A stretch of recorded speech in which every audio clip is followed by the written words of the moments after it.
بسم اللہ الرحمن الرحیم۔ آپ تمام احباب کو عرفان القرآن کورس کی اس خوبصورت کلاس میں خوش آمدید کہتا ہوں، جس کلاس میں ہم انشاءاللہ قرآن مجید الحمد سے لے کر بالناس تک پڑھنے کی سعادت حاصل کریں گے۔ آج کا ہمارا جو موضوع سخن ہوگا وہ قرآن مجید کا تعارف ہے۔ ہم جس قرآن مجید کو پڑھنے کے لیے اور جس کو سیکھنے کے لیے اتنی تگ و دو کر رہے ہیں، آخر اس قرآن مجید کا تعارف کیا ہے؟ اس قرآن مجید میں کیا چیز ایسی ہے کہ جسے ہم سیکھنا ہمارے لیے بہت ضروری ہے، اور جس کے لیے ہم یہ سمجھتے ہیں کہ شاید اس کے سیکھنے کے سوا ہمارے پاس کوئی چارہ کار نہیں ہے، کوئی دوسری رائے نہیں ہے، اور جس کے بغیر ہم کسی بھی صورت میں کامیاب زندگی بسر نہیں کر سکتے۔ آخر قرآن مجید فرقان حمید میں وہ کون سی خاص باتیں ہیں جن کے لیے ہمیں اس قدر تگ و دو کرنے کی ضرورت پیش آ رہی ہے؟ تو سب سے پہلے قرآن مجید کا لغوی معنی دیکھتے ہیں۔ لغوی معنی کسے کہتے ہیں؟ کہ جس معنی کو اہل لغت نے، اہل زبان نے بیان کیا ہو، اس کو لغوی معنی کہتے ہیں۔ قرآن کا لفظ جو ہے یہ قرأ یقرأ سے نکلا ہے، اور اس کا معنی ہوتا ہے جمع کرنا، ملانا، پڑھنا، تلاوت کرنا۔ یہ مختلف معانی میں استعمال کیا گیا ہے۔ قرآن اس میں مبالغہ کا صیغہ ہے۔ مبالغہ کسے کہتے ہیں؟ ایسا لفظ کہ جس میں مصدر کا معنی اپنے کمال درجہ تک پایا جائے، جہاں اس کے ایسا لفظ کہ جہاں اس کے روٹ ورڈ کا جو معنی ہے وہ اپنے نقطہ کمال کو چھو رہا ہو، اس کو اس میں مبالغہ کہتے ہیں۔ اور قرآن فعلان کے وزن پر ہے۔ قرآن فعلان کا وزن ہے، اور اس کا مطلب ہے جمع کرنا، ملانا، پڑھنا، تلاوت کرنا۔ بعض اہل علم کے ہاں قرآن کریم حضور نبی اکرم صلی اللہ علیہ وآلہ وسلم پر نازل ہونے والا بدیہی کلام کا نام ہے جو اللہ کی جانب سے نازل ہوا ہے۔ اصطلاحی معنی یہ ہے کہ وہ کلام جو تاجدار کائنات صلی اللہ علیہ وسلم کی ذات اقدس پر بتدریج نازل ہوا۔ بتدریج کا مطلب یہ ہے درجہ بدرجہ۔ قرآن مجید کے نزول کی خوبصورتی یہ ہے کہ قرآن مجید جو ہے یہ وقتاً فوقتاً نازل ہوا ہے، ایک ہی بار نہیں اتارا گیا، بلکہ وقت کی ضرورت کے پیش نظر اس کو اتارا گیا ہے۔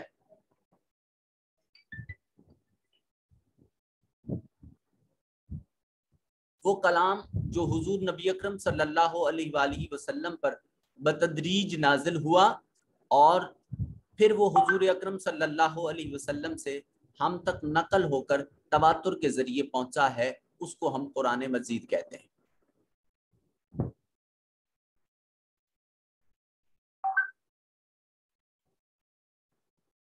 قرآن مجید کی اہمیت اور فضیلت کیا ہے؟ تو اس کے لیے میں ایک آیت تلاوت کر رہا ہوں۔ الذین آتیناہم الکتاب یتلونہ حق تلاوتہ، وہ لوگ جو قرآن مجید کو اس طرح تلاوت کرتے ہیں جس طرح کہ اس کی تلاوت کا حق ہے، وہی سچے اور پکے مومن ہیں۔ تاجدار کائنات صلی اللہ علیہ وآلہ وسلم کی حدیث مقدسہ ہے، مسلم شریف میں حضور نے ارشاد فرمایا قیامت کے دن قرآن اور قرآن والے جو اس پر عمل کرتے تھے ان کو لایا جائے گا، پھر قرآن مجید کی دو صورتیں، سورت البقرہ اور سورت آل عمران، یہ دونوں صورتیں اللہ کے حضور پیش ہوں گی اور اپنے پڑھنے والوں کی طرف سے جھگڑا کریں گی۔ گویا کلام الہی اس قدر خوبصورت کلام ہے کہ یہ صرف الفاظ نہیں ہیں، یہ پڑھنے والے کو پہچانتے بھی ہیں، اور اس پڑھنے والے کا اس قدر ساتھ دیں گے، ان کے ساتھ ایسی وفا کریں گے کہ خود وفا بھی ان پر ناز کر رہی ہوگی کہ ایسی وفا شاید کائنات میں کسی اور کے ساتھ نہ ہوئی ہو۔ جو قرآن اور صاحب قرآن کی وفا اس شخص کے ساتھ ہوتی ہے جو قرآن اور صاحب قرآن سے اپنا تعلق جوڑ لیتا ہے۔ تاجدار کائنات صلی اللہ علیہ وسلم نے ارشاد فرمایا کہ تم میں سے بہترین وہ شخص ہے جو خود بھی قرآن پڑھتا ہے اور پھر دوسروں کو بھی پڑھاتا ہے۔ خیرکم من تعلم القرآن وعلمہ، تم میں سے بہترین شخص وہ ہے جو خود قرآن سیکھے اور پھر دوسروں کو سکھائے۔ اباب ذی وقار، قرآن مجید ہی عزت اور ذلت کا معیار ہے۔ تاجدار کائنات صلی اللہ علیہ وآلہ وسلم نے ارشاد فرمایا، اللہ تعالیٰ اس کتاب یعنی قرآن مجید کی وجہ سے بہت سارے لوگوں کو سربلند فرمائے گا اور بہت سارے اسی کی وجہ سے ذلیل اور رسوا ہوں گے۔ سربلندی اور ذلت کی وجہ کیا ہے؟ سربلندی اس صورت میں ہے کہ جب قرآن مجید کو اللہ کا کلام مان کر اس کے احکام پر عمل کیا جائے گا، اور ذلت سے مراد یہ ہے کہ قرآن مجید کی تعلیمات کو پس پشت ڈال دیا جائے، اس سے روگردانی کی جائے، اس سے اعراض کیا جائے، تو ایسی صورت میں قرآن مجید جو ہے وہ اس شخص کے لیے ذلت کا سبب بنے گا۔ ذلت کا سبب بننے سے مراد یہ ہے کہ پہل اس شخص کی جانب سے ہوگی جو قرآن مجید سے اعراض کر رہا ہے، جو قرآن مجید کی تعلیمات کو پس پشت ڈال رہا ہے، جو آج اس کی تلاوت کا حق نہیں ادا کرتا، جو حقوق قرآن آج نہیں ادا کرتا۔ قیامت کے دن اللہ کا یہ کلام اس کے حق میں یہ بیان دے گا کہ مولا تو نے ہدایت کے لیے مجھے اس کائنات ہست و بود میں بھیجا تھا، مگر تیرے فلاں مخلوق نے، تیرے فلاں بندے نے میری قدر نہیں کی، توقیر نہیں کی، اور پھر اس وجہ سے اس شخص کو ذلت اور رسوائی کا سامنا کرنا پڑے گا۔ قرآن مجید اللہ نے نازل کیا کیوں ہے؟ تو قرآن کے نزول کا مقصد سورہ البقرہ میں دیکھتے ہیں، اللہ رب العزت ارشاد فرماتے ہیں، شہر رمضان الذی انزل فیہ القرآن ھدی للناس وبینات من الہدی والفرقان۔ شہر مہینہ، رمضان کا مہینہ، الذی جس میں انزلہ نازل کیا گیا، اتارا گیا، فی اس میں القرآن قرآن کو۔ رمضان المقدس ایک ایسا بابرکت اور پاکیزہ مہینہ ہے کہ جس میں قرآن مجید اتارا گیا۔ کیسا قرآن؟ ھدی للناس، ہدن جو ہدایت ہے، للناس لوگوں کے لیے، جو لوگوں کے لیے سراسر ہدایت ہے، وبینات اور روشن دلائل ہیں، من الہدا ہدایت کی طرف سے، والفرقان اور یہ حق اور باطل کی جانب سے فرق کرنے والی کتاب ہے۔ قرآن مجید ایک ایسی کتاب ہے من الہدا جو ہدایت بھی دینے والی ہے، بینات روشن دلائل بھی اس میں موجود ہیں، والفرقان اور یہ قرآن حق اور باطل میں تمیز کرنے والی ہے، حق و باطل میں حد فاصل قائم کرنے والی ہے، حق و باطل کا نکھوڑا اور علیحدگی اور جدائی کرنے والی ہے، یہ سچ کو سچ اور جھوٹ کو جھوٹ بتانے والی ہے، یہ ہمیشہ حلال اور حرام کو واضح احکام میں بیان کرنے والی ہے، یہ سچ اور جھوٹ میں تفریق ڈالنے والی کتاب ہے اور حق کو ظاہر کرنے والی کتاب ہے۔ قرآن مجید میں ایک اور مقام پر آتا ہے، وَقُلْ جَاءَ الْحَقُّ وَزَهَقَ الْبَاطِلُ إِنَّ الْبَاطِلَ كَانَ زَهُوقًا، اور فرما دیجئے محبوب جب حق آ جاتا ہے تو باطل بھاگ جاتا ہے، بے شک باطل ہی بھاگ جانے والا ہے۔ قرآن مجید ایک ایسا حق ہے، ایک ایسی خوبصورت الہامی کتاب ہے۔ قرآن مجید وہ واحد کتاب ہے جو اس کائنات ہست و بود میں انسانیت کے لیے حق اور باطل، سچ اور جھوٹ کا معیار ہے اور ایک پرکھ ہے، ایک پیمانہ ہے۔ اس کے بغیر ہمارے پاس سچ اور جھوٹ، حق و باطل کی تمیز کرنے کا ایسا آلہ کار اور نہیں ہے جس طرح قرآن مجید ہے۔ حدیث پاک کی ایک کتاب ہے الموطا امام مالک، جس کو حضرت امام محمد مالک رحمۃ اللہ تعالی علیہ نے کعبہ شریف کے سائے میں، جو کعبہ شریف کی عمارت تعمیر ہے اس کے سائے میں بیٹھ کر جس حدیث کی کتاب کو ترتیب دیا تھا، اس میں حدیث پاک ہے، ملاحظہ کیجئے، تاجدار کائنات صلی اللہ علیہ وسلم نے ارشاد فرمایا، ترکتو میں چھوڑے جا رہا ہوں، فیکم تم میں، امرین دو چیزیں تم میں چھوڑے جا رہا ہوں، لن تدلو تم کبھی گمراہ نہیں ہوگے، تم ضلالت میں نہیں پڑو گے، تم گمراہی میں نہیں پڑھو گے، ما تمسک تم جب تک تم تمسک کرو گے، مضبوطی سے تھام لو گے، جب تک تم ان دو چیزوں سے اپنا رشتہ، اپنی نسبت، اپنا تعلق استوار رکھو گے، بہما ان دونوں کے ساتھ۔ ان میں سے کون سی چیز؟ کتاب اللہ، اللہ کی کتاب یعنی قرآن مجید، فرقان حمید اور سنت لنبی ہی اور تاجدار کائنات صلی اللہ علیہ وسلم کی سنت ہے۔ ان دو چیزوں کو کائنات کا جو شخص جس انداز میں بھی ان کے ساتھ اپنا تعلق، اپنی نسبت اور اپنا ربط قائم رکھے گا، قیامت تک وہ کبھی گمراہ نہیں ہو سکتا۔ یہ سرٹیفکیٹ کہ تم صراط مستقیم پر گامزن رہو گے، یہ ہمارے پاس ایک دلیل کہ تم ہمیشہ سچ کا ساتھ دیتے رہو گے، تم ہمیشہ عروج اور بلندی کی طرف بڑھتے رہو گے، یہ تاجدار کائنات صلی اللہ علیہ وسلم کا فرمان ہے۔ کائنات بدل سکتی ہے، سورج مغرب سے طلوع ہو سکتا ہے، مگر کسی بھی صورت میں حضور نبی اکرم نور مجسم صلی اللہ علیہ وسلم کا فرمان ذیشان نہیں بدلا جا سکتا۔ اللہ کے احکام کو، تاجدار کائنات صلی اللہ علیہ وسلم کے فرمان کو کسی بھی صورت میں تبدیل نہیں کیا جا سکتا۔ کیوں نہیں کیا جا سکتا؟ یہ ہم آگے جا کے انشاءاللہ اس کو ڈسکس کریں گے۔ سورہ النور میں قرآن مجید کے بارے میں ارشاد فرمایا وَإِن تُطِيعُوهُ تَهْتَدُوا، اگر تم قرآن کے احکام کی اطاعت کرو گے، تہتدو، تم ہدایت پا جاؤ گے۔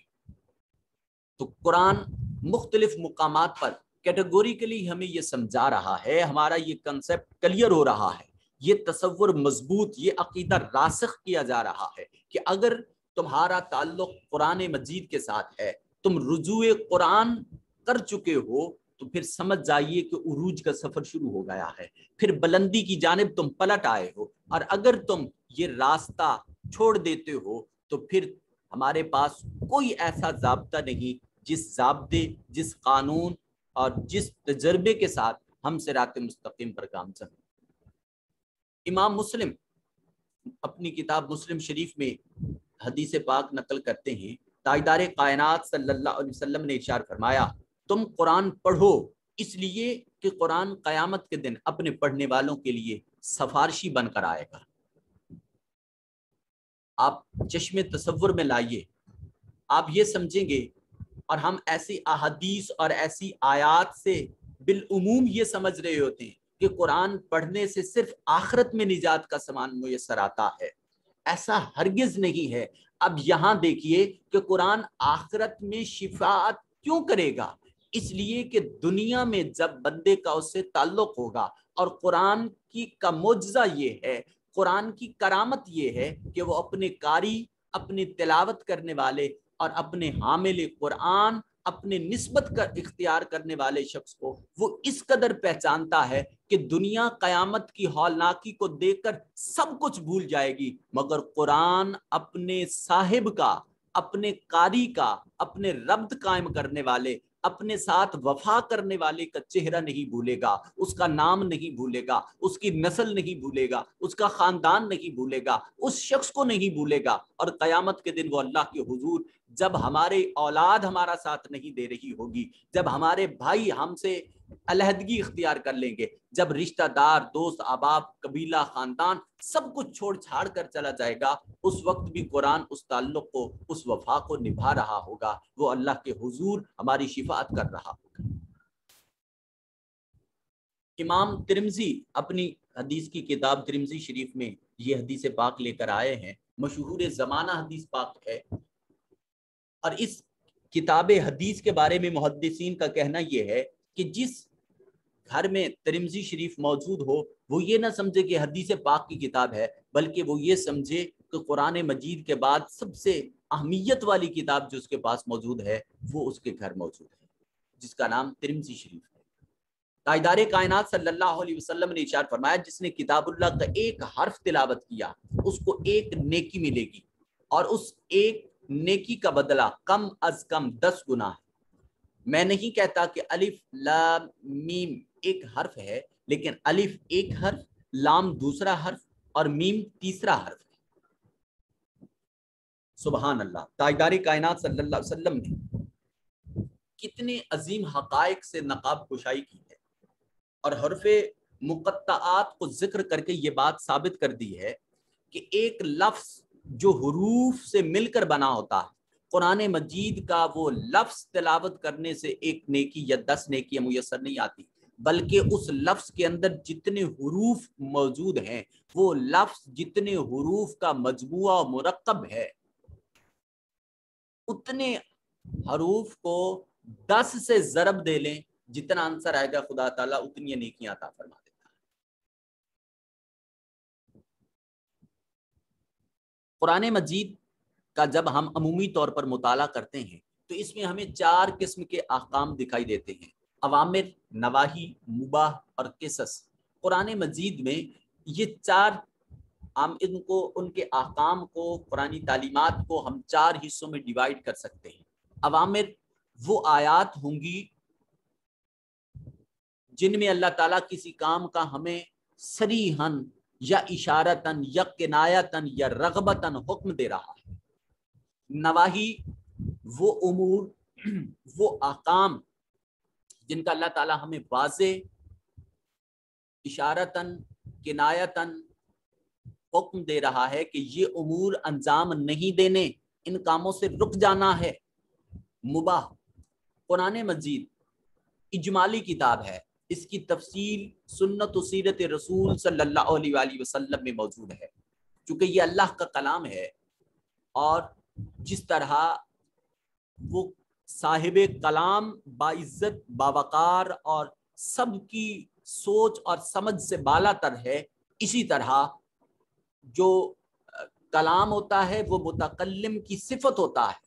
تو قرآن مجید اللہ کی صفت ہے، تو جس طرح اللہ کی ذات کے معرفت کے درجات لامتناہی ہیں، لا تعداد ہیں، ان گنت ہیں، اسی طرح اس کے کلام کی فضیلت، اس کے درجات اور اس کی معرفت کے انداز اور طرق یہ بھی مختلف ہیں۔ مباح میں وہ چیزیں آئیں گی کہ جن کا صراحت کے ساتھ قرآن مجید نے تذکرہ نہیں کیا بلکہ خاموشی اختیار کی ہے۔ اس خاموشی کا مطلب یہ ہے کہ وہ ہمارے لیے جائز ہے۔ جس کام کا کرنے کا حکم تھا وہ نہ کریں گے تو ہم گناہگار ہوں گے، جس کام سے روکا گیا ہم نہیں رکیں گے تو ہم گناہگار ہوں گے۔ مباح وہ کام ہے کر لیں گے تو جائز ہوگا، نہیں کر لیں گے تو ہماری پکڑ نہیں ہوگی۔ آخری چیز جو ہے وہ ہے قصص۔ قصص قصہ کی جمع ہے۔ قرآن مجید فرقان حمید نصیحت والی کتاب ہے۔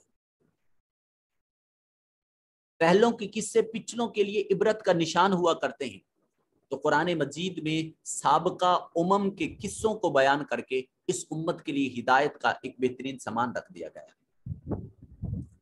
قرآن مجید میں 10 طریقوں سے صورتوں کا آغاز ہوتا ہے۔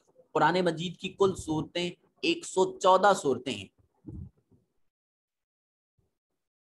ان صورتوں میں کا آغاز کن کن حروف سے اور کن کن الفاظ سے ہوتا ہے، یہ میں نے تفسیر کی ایک کتاب میں سے ایک اقتباس لے کر آپ کے ساتھ شیئر کر دیا ہے، آپ اس کو بغور سے مطالعہ کیجئے گا۔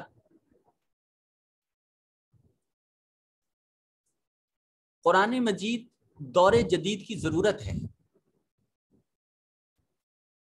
میں نے ابھی بات کی کہ ہم یہ سمجھتے ہیں کہ شاید قرآن مجید ہمیں اخروی نجات کا سامان بنتا، ایسا ہرگز نہیں ہے۔ امت مسلمہ کی ہدایت، رہنمائی، راہبری اور ان کو منزل مقصود تک پہنچانے کے لیے قیامت کے آخری فرد تک ہدایت کا عظیم منبع و قرآن مجید ہے۔ آپ ذہن میں رکھیے، جتنے علوم دنیا میں مروج ہیں، ہر علم کا اورین مختلف ہے، مگر قرآن مجید جو ہے یہ الہامی کتاب ہے۔ کسی علم کی بنیاد فلسفہ پر ہوگی، کسی علم کی بنیاد عقل پر ہوگی، کسی علم کی بنیاد حواس خمسہ پر ہوگی جسے آپ 5 سینسز کہتے ہیں۔ الغرض ہر علم کی بنیاد، اس کی بیسک کسی نہ کسی مادی، حصی اور خارجی چیز پر مشتمل ہے۔ حصی، خارجی اور مادی چیزوں میں وقتاً فوقتاً تبدیلی کا عمل رونما ہوتا رہتا ہے اور اس میں غلطی کا امکان باقی رہتا ہے، مگر وہ ہدایت، وہ احکام جو ہمیں اللہ کریم آسمان سے نازل فرما رہا ہے، تو اللہ کریم کی جانب سے نازل ہونے والے احکامات میں، اس کے کلام میں غلطی کا کسی بھی صورت میں امکان ممکن نہیں ہے۔ لہٰذا علم کا حقیقی ذریعہ اور معتبر ترین ذریعہ نہ حواس خمسہ ہو سکتا ہے، معتبر ترین ذریعہ نہ علم فلسفہ اور منطق ہو سکتا ہے، صرف اور صرف علم کا حقیقی منبع اور صحیح مرکز اور علم قطعی وہ وحی الہی ہے جو ہمارے پاس قرآن مجید کی صورت میں ہے. اس لیے قرآن مجید ایک مکمل ضابطہ حیات ہے جس کی تعلیمات سے انحراف ممکن نہیں ہے. قرآن ہماری ذہنی، قلبی، معاشرتی، سماجی، سیاسی، سائنسی، معاشرتی غرض ہر قسم کی پسماندگی سے ہم نکل سکتے ہیں اور قرآن سے تعلق مضبوط ہوتا. وقت کے دامن میں اتنی وسعت نہیں ہے، میں نے کچھ آپ کے ساتھ بہت سارا مواد جو ہے وہ شیئر کر دیا ہے، تو میں بات کو اختتام کی جانب لے کے آنا چاہتا ہوں. اس کائناتی ہست و بود میں آپ دیکھ رہے ہیں، ایک پریکٹیکلی آپ کے ساتھ شیئر کرنا چاہتا ہوں، اور بیٹے اس کو بڑے غور سے سنیے گا، اور آج 5 منٹ کے لیے علیحدہ بیٹھ کر آنکھیں بند کر کے اپنے ارد گرد اور اپنے انوائرمنٹ کا سیلف انالیسس کیجئے گا، اپنی ذات میں خود احتسابی کا عمل پیدا کیجئے گا. قرآن مجید آج آپ ہر شخص کو دیکھتے ہیں، کوئی شخص اولاد کی وجہ سے پریشان ہے، کوئی روزگار کی وجہ سے پریشان ہے. ہم ایز اے معاشرہ، ایز اے سوسائٹی پریشانی کے عمل سے گزر رہے ہیں. کسی کو کوئی غم ہے تو کسی کو کوئی دکھ ہے، کوئی اپنی ذاتی مصروفیات کے غم میں مصروف ہے، کوئی اپنی اولاد کے غم میں، کوئی ہمسائے کے غم میں. الغرض زندگی اجیرن بنی ہوئی ہے. سکون اس کائنات ہست و بود میں ہمارے دل کو میسر نہیں آ رہا. قرآن اس کا تذکرہ کرتا ہے. آپ کو سکون میسر کیوں نہیں ہے؟ الا بذکر اللہ تطمئن القلوب، خبردار اللہ کے ذکر کے سوا کہیں اور اطمینان قلب میسر نہیں آئے گا. اطمینان قلب چاہتے ہو، دلی سکون چاہتے ہو، تو وہ فقط اللہ کے ذکر میں ہے. یہ فقط ایک کوٹیشن نہیں ہے، یہ فقط ایک یہ سمجھ لیں کہ ایک جملہ اور سنٹینس نہیں ہے. آپ اس کے ارد گرد دیکھیے، اور میں جو دوسری آیت آپ کے سامنے پیش کرنے جا رہا ہوں اس کے سیاق و سباق اور اس کے کنٹیکسٹ کو سمجھنے کی کوشش کیجئے گا. آپ کو آج کی کلاس کی پوری سمجھ آ جائے گی. ہم ایز اے مسلم ملک پریشانی کے عمل سے گزر رہے. انفرادی زندگی میں سکون نہیں ہے. اگر گھر کو ایک سلطنت کی مانند لیں تو وہاں بے شمار مسائل کا سامنا کرنا پڑ رہا ہے. آخر خدا کے نام لیوائے ہیں، اللہ کے محبوب پر تیقن رکھنے والے ہیں، تاجدار کائنات کی رسالت و نبوت پر یقین رکھنے والے ہیں، قرآن مجید کی تعلیمات پر یقین رکھنے والے ہیں، خدا کی ذات کو ماننے والے ہیں. پھر اللہ کو ماننے والا شخص اس قدر بے سکونی اور اضطراب کی کیفیت سے دوچار آخر کیوں ہے؟ قرآن کریم جو نسخہ کیمیا ہے، قرآن کریم جو ہمارے ہر مرض کی علاج اور شفا ہے، وہ اس مرض کی تشخیص کرتا ہے. ارشاد فرمایا ومن اعرض عن ذکری، اور جو شخص میرے ذکر سے اعراض کرتا ہے، منہ موڑ لیتا ہے، فإن لہ معیشۃ ضنکا، پھر ہم اس کی معیشت کو تنگ کر دیتے ہیں، اس کی زندگی کی گزران کو تنگ کر دیا جاتا ہے. اب یہاں دیکھیے کہ قرآن مجید منکرین قرآن کی بات نہیں کر رہا. ومن اعرض عن ذکری، وہ شخص جو اعراض کرتا ہے میرے ذکر سے. اللہ کے ذکر کی تو بہت ساری صورتیں ہیں، آپ صرف قرآن کو کیوں لے رہے ہیں؟ اور آئیے تو اس آیت کی تفسیر بالقرآن کرتے ہیں کہ اس لفظ کی قرآن خود وضاحت کر رہا ہے. فرمایا کہ یہ قرآن مجید کے بارے میں جو آپ حفاظت قرآن میں آیت پڑھتے رہے مختلف کتب میں، کہ بے شک وَإِنَّا نَحْنُ نَزَّلْنَا الذِّكْرَ وَإِنَّا لَهُ لَحَافِظُونَ، بے شک ہم نے ہی اس ذکر کو نازل کیا ہے. اس ذکر سے مراد قرآن مجید، اور ہم ہی اس ذکر کی محافظت کرنے والے ہیں، اس کی حفاظت کا فریضہ انجام دینے والے ہیں. تو گویا قرآن مجید کی تعلیمات سے جو اعراض کرتا ہے، خدا اس کی زندگی، اس کی گزران کو تنگ کر دیتا ہے. وہ گزران کی لمٹ کیا ہے کہ جس قدر ہم قرآنی تعلیمات سے دور ہوتے چلے جائیں گے، اس قدر وہ لمٹ ہم پر تنگ کرتی چلی جائے گی، تنگ کر دی جائے گی. کبھی ہمیں ایک چھوٹی مشکل میں سے گزرنا پڑ رہا ہوگا، پھر جیسے جیسے ہم قرآن سے دور ہوتے گئے اس قدر ہم مشکلات کا شکار ہوتے گئے.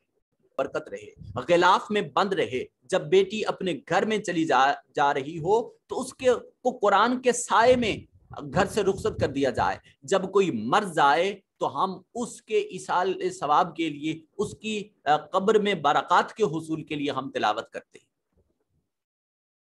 ہم قرآن کو اس وقت پڑھتے ہیں جب گھر میں کوئی بیمار پڑ جاتا ہے، ہم قرآن کو اس وقت پڑھتے ہیں جب ہمارے ساتھ کوئی ایسا حادثہ پیش آ جاتا ہے کہ ہمارے وجود کی وہ اکڑ، ہمارے نفس کی وہ سرکشی کچلنی جا رہی ہو، ختم ہوتی جا رہی ہو، اور وہ ہم اللہ کی تقدیر پر گھٹنوں کے بل گر پڑے۔ قرآن یہ سبھی امور اپنی جگہ مسلمہ ہیں۔ قرآن ایک ضابطہ حیات بھی ہے، اگر ہم اس ضابطہ حیات کے انداز میں لے کر چلیں گے تو پھر ہمیں زندگی کے ان مسائل سے دوچار نہیں ہونا پڑے گا۔ یہی زندگی جنت بن سکتی ہے۔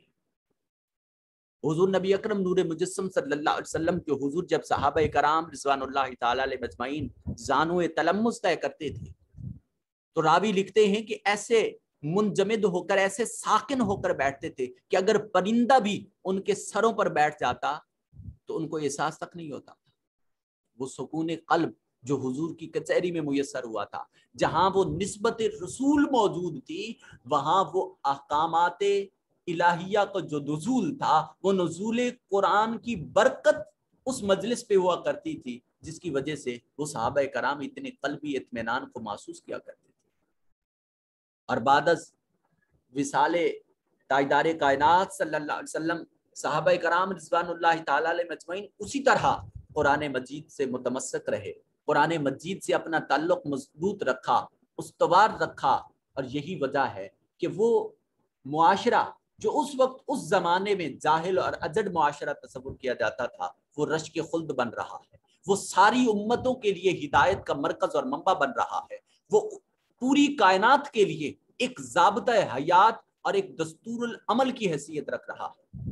وہی اونٹوں کو چرانے والے، وہی بکریوں کو چرانے والے، وہی متوسط طبقہ سے اٹھ کر آنے والے ایک اسلامک اسٹیٹ کی بنیاد رکھتے ہیں، ایک اسلامی ریاست کی بنیاد رکھتے ہیں، اور وہ ریاست کائنات میں اس قدر جلدی سے اپنے پنجے جما لیتی ہے، اپنا اثر و رسوخ جما لیتی ہے کہ دنیا کی 100 مسلمہ شخصیات کا تذکرہ کرتے ہوئے وہ غیر مسلم سکالر لکھنے پر مجبور ہو جاتا ہے کہ محمد صلی اللہ علیہ وسلم سے بڑھ کر اس کائنات ہست و بود میں کوئی شخص اثر پذیری کے لحاظ سے اپنی حیثیت نہیں رکھتا۔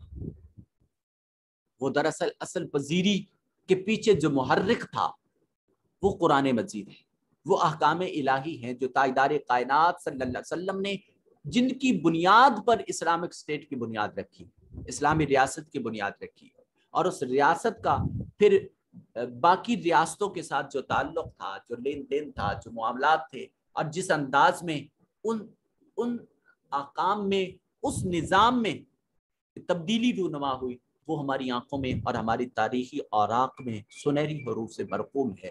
آج بھی ہم ان کو پڑھ سکتے ہیں۔ وقت بہت تیزی سے گزر گیا۔ یہ کچھ آیات ہیں جو ہم نے ڈسکس کرنا تھی، اور وقت کی تیزی سے گزر جانے کی وجہ سے نہیں کر سکے۔ میں یہ سارے سلائیڈز جو ہیں یہ آپ کو گروپ میں شیئر کر رہا ہوں۔ اللہ تعالیٰ ہم سب کا حامی و ناصر ہو۔ آپ تمام احباب آج کی اس خوبصورت کلاس میں تشریف لائے، آپ کا تہ دل سے شکریہ ادا کرتا ہوں۔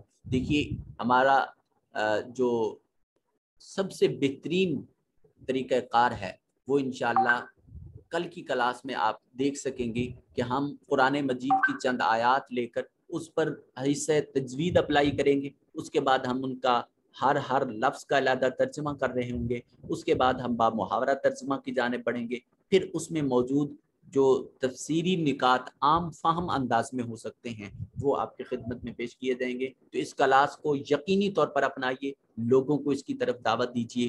رجوع الی القرآن ہی انسانیت کی معراج ہے، اس کے سوا کبھی کوئی شخص عروج کا خواب نہیں دیکھ سکتا۔